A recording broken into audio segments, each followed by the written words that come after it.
Good morning all. ഞാൻ Ramakrishnan T B, SEBI registered research അനലിസ്റ്റാണ്. ഈ ഓഡിയോ കേട്ടതിന് ശേഷം ഡിസ്ക്ലെയിമർ കൂടി വായിച്ചു നോക്കണമെന്ന് താല്പര്യപ്പെടുന്നു. ഇന്ന് നമ്മൾ എക്സ്പെക്റ്റ് ചെയ്യുന്ന ഒരു ബെറ്റർ ഓപ്പണിംഗ് ആണ്. ഏഷ്യൻ മാർക്കറ്റുകളെല്ലാം തന്നെ ബെറ്റർ ആയിട്ടാണ് ട്രേഡ് ചെയ്യുന്നത്. കഴിഞ്ഞ വെള്ളിയാഴ്ചയിലത്തെ ട്രേഡിംഗ് പാറ്റേൺ നോക്കുകയാണെങ്കിൽ വെള്ളിയാഴ്ച അമേരിക്കൻ മാർക്കറ്റുകൾ റീബൗണ്ട് ചെയ്തിരുന്നു. അതോടൊപ്പം തന്നെ മറ്റു മാർക്കറ്റുകൾ നോക്കുകയാണെങ്കിൽ മറ്റെല്ലാ മാർക്കറ്റുകളും വീക്കായിട്ടാണ് വെള്ളിയാഴ്ച ക്ലോസ് ചെയ്തിരുന്നത്.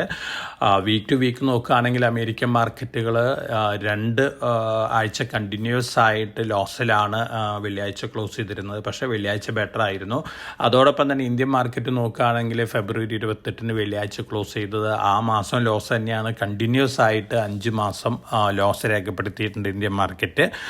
തീർച്ചയായിട്ടും നമ്മുടെ പി റേഷ്യോ മറ്റ് പാരാമീറ്റേഴ്സൊക്കെ നോക്കുകയാണെങ്കിൽ ബെറ്റർ പൊസിഷനിലാണ്. ഇൻവെസ്റ്റേഴ്സിനെ സംബന്ധിച്ച് നല്ലൊരു ഓപ്പർച്യൂണിറ്റിയാണ്. Long time point of view വാങ്ങാനുള്ളൊരു ഓപ്പർച്യൂണിറ്റിയാണ് ഇപ്പോഴത്തെ കറണ്ട് ലെവലിലും അതുപോലെ തന്നെ അറ്റ് എവരി ഫാളിലും. ഇനി കമോഡിറ്റി സെഗ്മെൻറ്റ് നോക്കുകയാണെങ്കിൽ കഴിഞ്ഞ ആഴ്ചയിൽ എല്ലാ കമോഡിറ്റികളും വീക്കായിരുന്നു, വെള്ളിയാഴ്ചയും വീക്കായിരുന്നു. പക്ഷേ ഇന്ന് മോർണിംഗിൽ ഗോൾഡ് സ്ലൈറ്റ്ലി ബെറ്റർ ആയിട്ടാണ് ട്രേഡ് ചെയ്യുന്നത്. $2,863 പെർ ഔൺസാണ് സ്പോട്ട് ഗോൾഡ്. അതോടൊപ്പം തന്നെ ബ്രൻഡ് ക്രൂഡ് ഓയിലും ഇന്ന് മോർണിംഗിൽ ബെറ്റർ ആയിട്ടാണ് ട്രേഡ് ചെയ്യുന്നത്. മറ്റ് കമോഡിറ്റികളെല്ലാം തന്നെ സ്ലൈറ്റ്ലി ബെറ്റർ ആയിട്ടാണ് ട്രേഡ് ചെയ്യുന്നത്. നമ്മളെ സംബന്ധിച്ച് നോക്കുകയാണെങ്കിൽ നമ്മുടെ Q3 GDP ഡാറ്റ വന്നിരുന്നു, ഇൻ ലൈൻ വിത്ത് എക്സ്പെക്റ്റേഷൻ ആണ്. അതോടൊപ്പം തന്നെ Q4 GDP ഡാറ്റയും ബെറ്റർ ആണ് എക്സ്പെക്ട് ചെയ്യുന്നത്. അതുകൊണ്ട് തന്നെ എക്കണോമിക് ഡാറ്റ റിലേറ്റഡ് ന്യൂസുകളെല്ലാം തന്നെ ഇന്ത്യയിൽ പോസിറ്റീവാണ്. ജിയോ പൊളിറ്റിക്കൽ ഇഷ്യൂസ് അതുപോലെ തന്നെ ട്രംപിൻ്റെ താരിഫ് ഇഷ്യൂസാണ് മാർക്കറ്റിനെ ഗ്ലോബലി ഇമ്പാക്റ്റ് ചെയ്തുകൊണ്ടിരിക്കുന്ന മാർക്കറ്റുകളെ. തീർച്ചയായിട്ടും അതിൻ്റെ ഒരു ഇമ്പാക്റ്റ് നമുക്കും ഉണ്ടാവാം. ഇനി നമ്മൾ കഴിഞ്ഞ ആഴ്ചയിലത്തെ ഒരു മാർക്കറ്റ് ട്രെൻഡൊക്കെ നോക്കുകയാണെങ്കിൽ ടെക്നോളജി സ്റ്റോക്കുകളിലാണ് ഏറ്റവും കൂടുതൽ സെൽ ഓഫ് കഴിഞ്ഞ ആഴ്ച കണ്ടത്. അതോടൊപ്പം തന്നെ കേബിൾ കമ്പനികളുടെ സ്റ്റോക്ക് പ്രൈസുകളും നല്ല രീതിയിൽ താഴെ വന്നിരുന്നു. ആദിത്യ ബിർള ഗ്രൂപ്പ് കേബിൾ ബിസിനസ്സിലേക്ക് കടക്കുന്നു.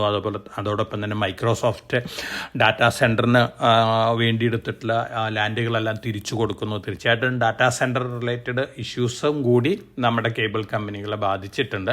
പക്ഷേ long time point of view നമ്മുടെ കേബിൾ കമ്പനികളുടെ പെർഫോമൻസ് നോക്കുകയാണെങ്കിൽ long time point of view കാര്യമായിട്ടുള്ള നെഗറ്റീവ് ഇമ്പാക്റ്റ് ഉണ്ടാകാനുള്ള സാധ്യത കുറവാണ്. എന്നിരുന്നാലും പുതിയൊരു കോമ്പറ്റീഷനും കൂടി വരികയാണ്.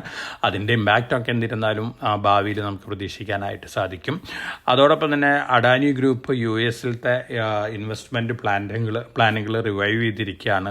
ഇത് ഇൻഡിക്കേറ്റ് ചെയ്യുന്ന ഒരു പക്ഷേ അമേരിക്കയിൽ നിന്ന് ഫേവറബിൾ ആയിട്ടുള്ളൊരു സെറ്റിൽമെൻറ്റൊക്കെ അഡാനി കേസിലുണ്ടാവും എന്നുള്ളൊരു ഇൻഡിക്കേഷനാണ്.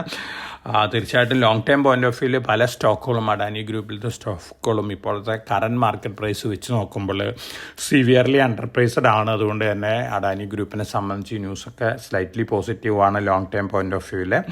ഇനി മറ്റു ന്യൂസ് ഫ്ലോസൊക്കെ നോക്കുകയാണെങ്കിൽ ഫെബ്രുവരി ഓട്ടോ സെയിൽസ് വന്ന് തുടങ്ങിയിട്ടുണ്ട്. മഹീന്ദ്ര ഐഷർ മോട്ടേഴ്സ് മാരുതിക്കാണ് better than expected auto sales figure കാഴ്ചവെച്ചിട്ടുള്ളത്. അതോടൊപ്പം തന്നെ ഹിന്ദുസ്ഥാൻ സിങ്ക് പറയുന്ന ഒരു പ്രൊഡക്ഷൻ കപ്പാസിറ്റി 2030 ആവുമ്പോഴേക്കും ഡബിൾ ചെയ്യുന്നതാണ് പറയുന്നത്. ആക്മെ സോളാർ 17,000 കോടി രൂപ സ്പെൻഡ് ചെയ്യാണ്. സോളാർ പ്രൊജക്റ്റുകൾക്കാണ് 7 ഗിഗാവാട്ട് കപ്പാസിറ്റിയുള്ള പ്രൊജക്റ്റാണ് 2028 പ്ലാൻ ചെയ്യുന്നത്.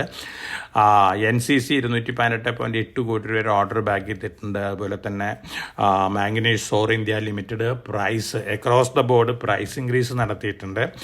Morgan Stanley home first finance മാർക്കറ്റിൽ നിന്ന് വാങ്ങിയിട്ടുണ്ട് കഴിഞ്ഞ ആഴ്ചയിൽ. അതോടൊപ്പം തന്നെ പ്രൊമോട്ടേഴ്സ് വാങ്ങുന്ന സ്റ്റോക്കുകൾ ശക്തി പമ്പ്സും തിരുമലൈ കെമിക്കൽസൊക്കെയാണ്.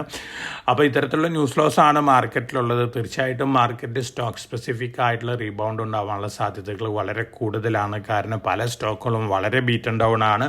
അപ്പോൾ ഫണ്ടമെൻ്റലി സ്ട്രോങ് ആയിട്ടുള്ള സ്റ്റോക്കുകൾ കറണ്ട് മാർക്കറ്റ് പ്രൈസിലും മറ്റൊരു ഫാളിലും long time point of view ഘട്ടമായി വാങ്ങുന്നത് നന്നായിരിക്കും.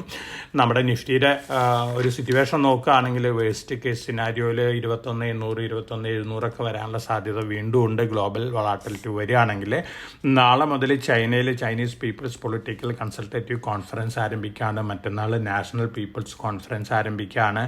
അമേരിക്കയുടെ താരിഫ് ത്രെറ്റിനെ ഓവർകം ചെയ്യാനായിട്ട് അതുപോലെ തന്നെ ചൈനയുടെ സുപ്രീമസി ടെക്നോളജി സെക്ടറിൽ നിലനിർത്താൻ വേണ്ടിയുള്ള പല അനൗൺസ്മെൻറ്റുകളുണ്ടാവുമെന്ന് പറയുന്നുണ്ട്. തീർച്ചയായിട്ടും ഇത് പൊതുവെ ഏഷ്യൻ മാർക്കറ്റുകൾക്കും ചൈനീസ് മാർക്കറ്റുകൾക്കും ബെറ്റർ ആയിരിക്കാനാണ് സാധ്യതകൾ. അതോടൊപ്പം തന്നെ മെറ്റൽ സെക്ടറിനും ഈ അനൗൺസ്മെൻറ്റുകളെല്ലാം തന്നെ പോസിറ്റീവ് ഇമ്പാക്റ്റാണ് നൽകാൻ പോകുന്നത്. അപ്പോൾ തീർച്ചയായിട്ടും നല്ല ന്യൂസ് നമുക്ക് ചൈനയിൽ നിന്ന് എക്സ്പെക്റ്റ് ചെയ്യാം. അതോടൊപ്പം തന്നെ ഗ്ലോബൽ മാർക്കറ്റുകളും ഒരുപക്ഷെ താരിഫ് ന്യൂസുകളെല്ലാം ഡിസ്കൗണ്ട് ചെയ്തുകൊണ്ട് റീബൗണ്ട് നടത്താനുള്ള സാധ്യതകളുണ്ട്. അപ്പോൾ വളരെ കോഷ്യസ് ആയിട്ട് മാർക്കറ്റിൽ മൂവ് ചെയ്യുക. എല്ലാവർക്കും നല്ലൊരു ട്രേഡിൻ്റെ ആശംസിച്ചുകൊണ്ട് ഞാൻ ഇന്നത്തെ പ്രീ മാർക്കറ്റ് കമൻറ്ററിയോട് അവസാനിപ്പിക്കുകയാണ്. Thank you.